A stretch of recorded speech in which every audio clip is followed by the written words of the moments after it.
everyone, welcome back to Astroways face reading. Last episode we talked about the biggest wrinkle we have on our face, which was the nasolabial folds. You may have noticed by now, good-looking faces by beauty standard doesn't necessarily mean you have a good, smooth life by face reading standard. Otherwise, all those good-looking celebrities wouldn't struggle so much on relationship life. Having wrinkles on some part of the face isn't always a bad thing. In face reading, there are two things that are almost always good to have. First one is meat.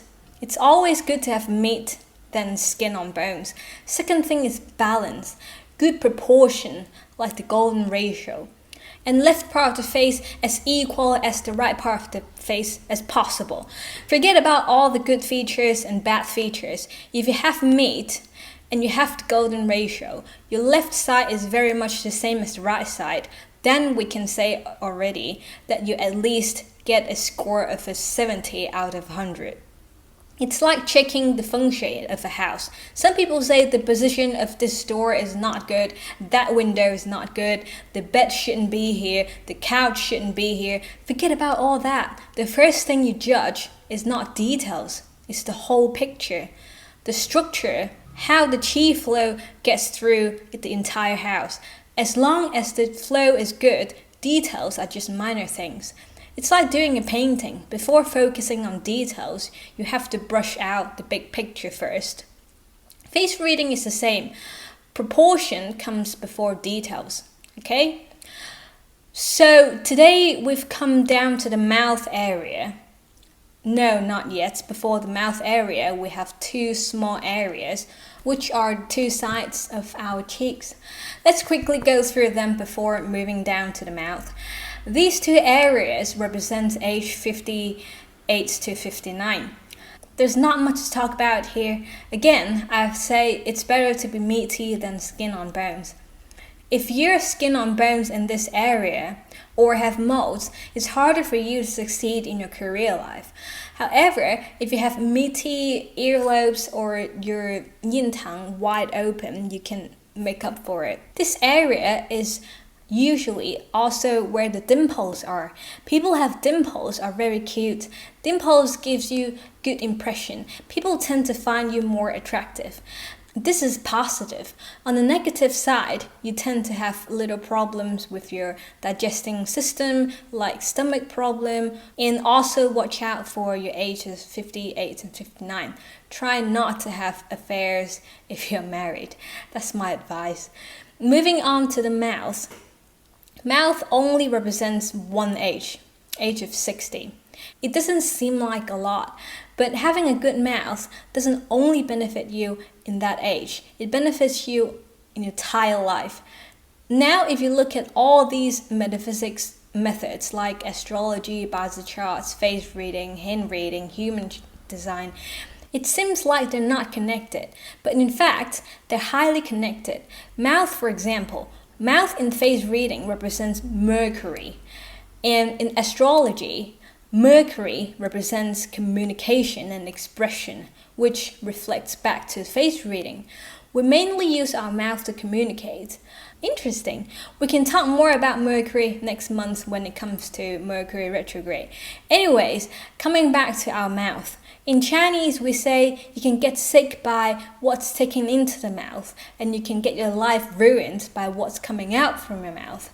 It means most illness we get is from eating the wrong thing, and we can get ourselves into serious trouble by saying the wrong thing to the wrong person in the wrong situation. Having a good mouth in face reading means you can communicate wisely and you won't get screwed. And eating healthily, so you don't suffer from illness. Mouth also represents sexuality. You find most sexy people, especially women, they tend to paint their lips ridiculously big. In face reading, the upper lip represents emotion and the lower lip represents lust. People with upper lip thicker than the lower lip tend to value romance and emotion more than sex in a relationship, while people with lower lip thicker than the upper lip tend to value sex more than emotion.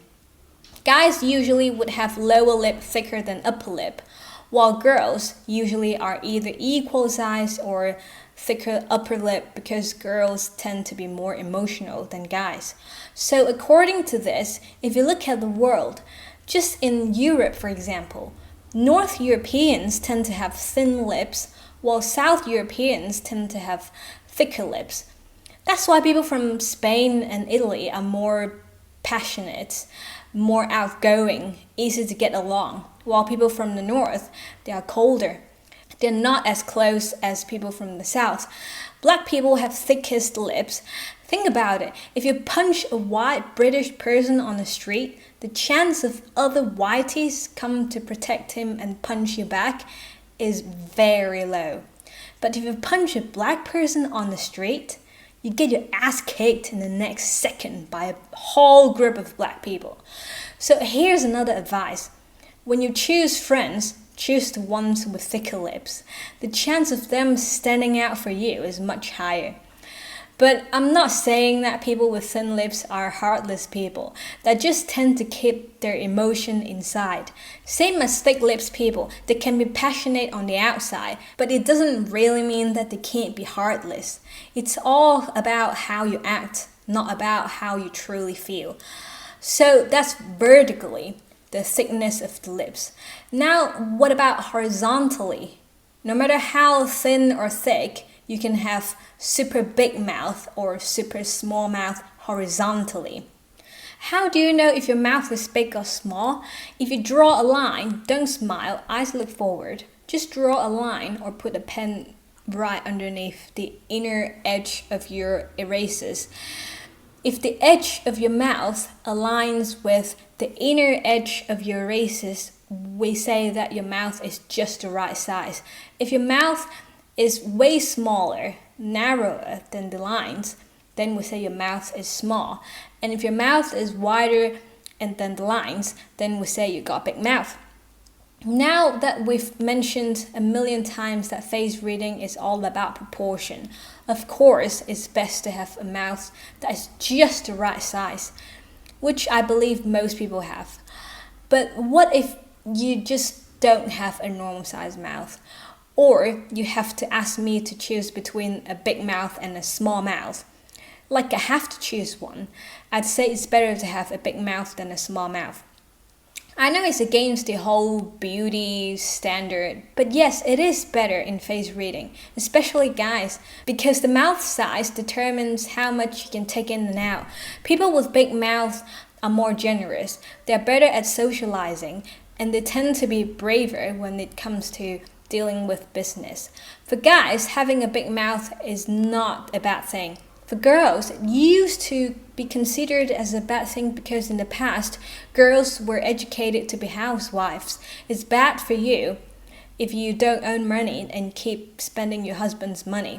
But nowadays, women have careers as well, so having big mouth is not a bad thing. Having small mouth is the opposite. Small mouth people don't usually have big visions in career. It's not bad for women if they want to be a housewife for life. But for guys, it's better to have big mouth. Big mouth, big ambition. If your mouth is thick and big, that means you're sexy and ambitious. Thin and big goals in career and no time for sexiness.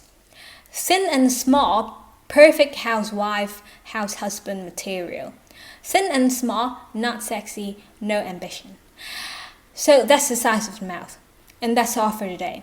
Next episode, we have more mouth. We have colors of the mouth, different mouth shapes, different status of the mouth. Okay guys, if you want to have your personal face reading with me, you can email me at astroways.info@gmail.com or find me on Facebook at Astroways. If you like my video, please give me a thumbs up. If you want to know more about metaphysics, please subscribe my channel and I'll keep you updated.